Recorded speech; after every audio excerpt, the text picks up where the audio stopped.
Hello brothers, sisters and viewers. আমরা সবাই আলাদা, কিন্তু একটা জায়গায় আমরা সবাই এক। সেটা হচ্ছে এন্টারটেনমেন্টের জায়গাটা। শান্তি খুব দরকার। উইথ পিস সবাই ভালো থাকে, নিজের কাজে সবাই ভালো থাকে, নিজের সুন্দর ব্যস্ততায় সবাই ভালো থাকে।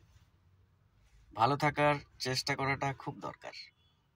Daily activities helpful, business helpful, clear mind helpful. প্রত্যেকটা ওয়ার্ডে জীবন আছে, প্রত্যেকটা শব্দে ভাইব্রেশন আছে। প্রত্যেকটা শব্দকে আমরা কিভাবে মনের মধ্যে ডেসক্রাইব করব, সেইভাবে আমরা মানুষকে বলতে থাকি, এবং তাতেই সময় সুন্দর হয়। শব্দের উপরে নিজের প্র্যাকটিক্যাল এক্সপিরিয়েন্স থেকে বলছি, ওয়ার্ডস আর অ্যাকচুয়ালি লাভলি, ওয়ার্ডস আর lovely. Enjoy good words for development, for growth, for progress, for success. Thank you. Enjoy by heart. Thank you again.